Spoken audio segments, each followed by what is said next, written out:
Become a passion in the state of Michigan. New courses spring up throughout the state nearly every year, each one unique in its own right. Some of the courses are world-class, beautifully landscaped, or naturally beautiful.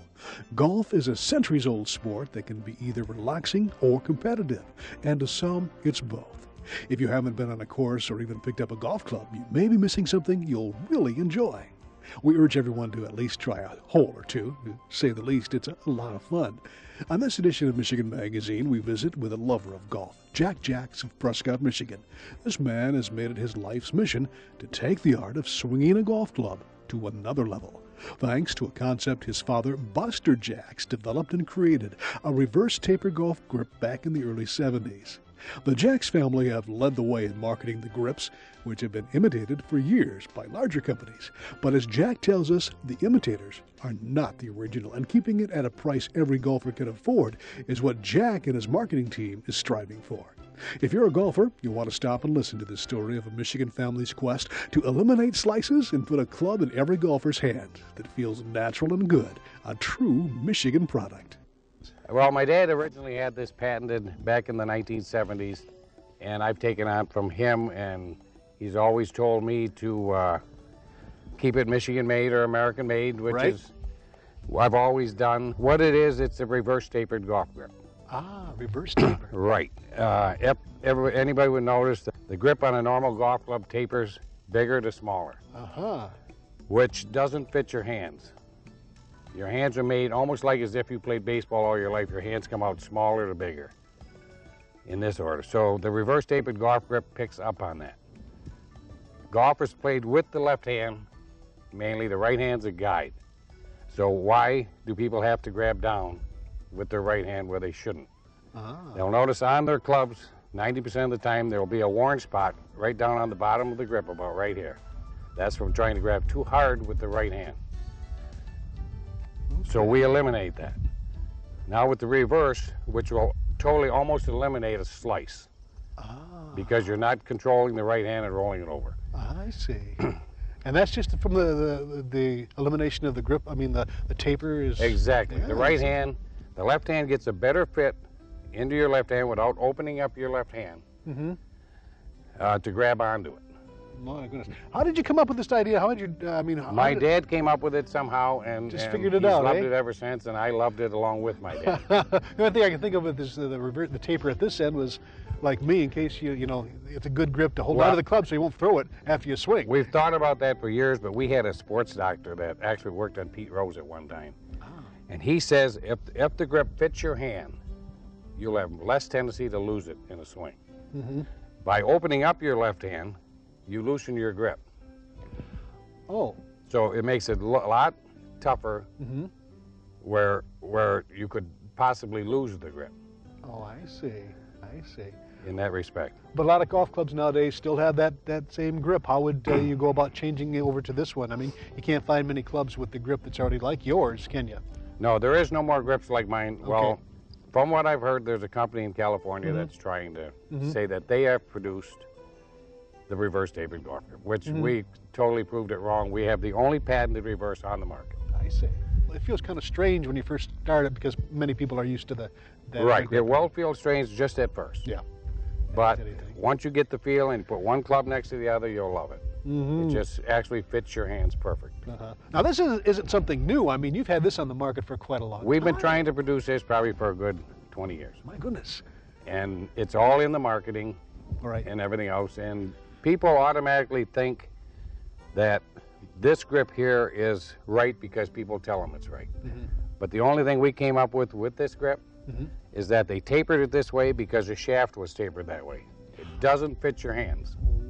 Just to make the grip look nice. It does not fit your hands. Yeah. But And this also looks ever nice proved too. it's different. Yeah. But you were saying that it's good for right and left-handers. I mean, there's no difference. Exactly. There is no difference. And it conforms to all the USGA rules of golf, the United States Golf Association. How'd you go about getting something like that? That takes years. Does it really? We got that because they always wanted a knob. We wanted a knob back here, and the USGA rule states straight out that you have to have one complete taper from end to end. That's a USGA rule. I see. So we fought with them, and finally we have the USGA approved Not approved. It's called conforms to the USGA rules of golf. They have never tested it or approved it, so they kind of stay away from that statement.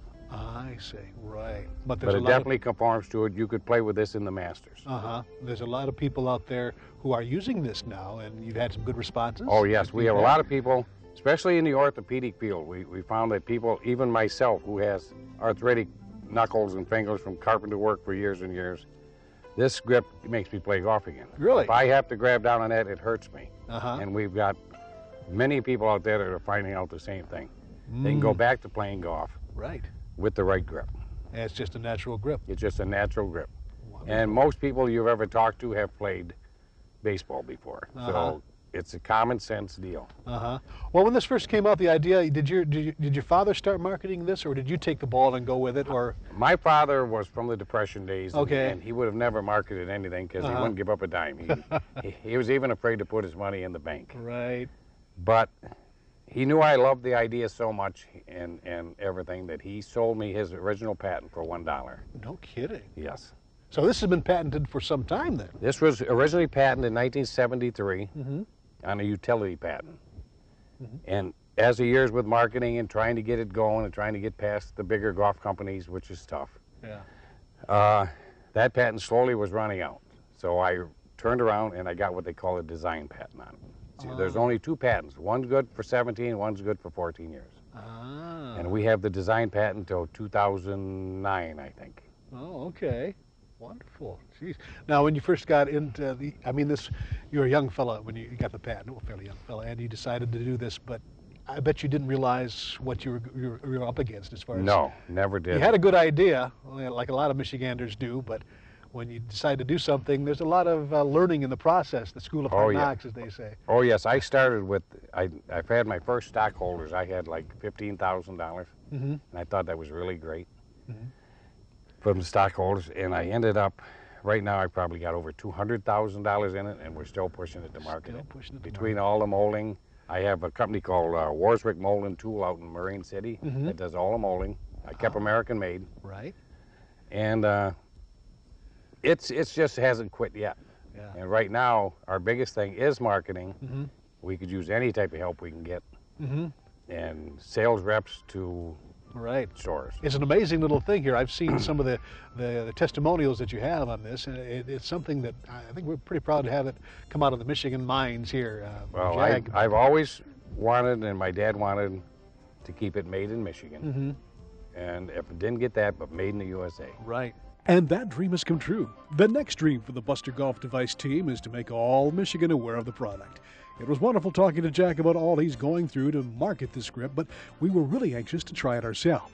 We found that transforming my set of clubs to the reverse grip was rather easy, as we watched as Jack's marketing director, James Posado of Luzerne, demonstrated to us one blustery day at the Michigan Magazine Museum. Probably the most common swing ailment in golf would be the slice, the common slice. And that's basically what it does. Because it tapers the opposite way from traditional grips, it helps you roll your wrists over.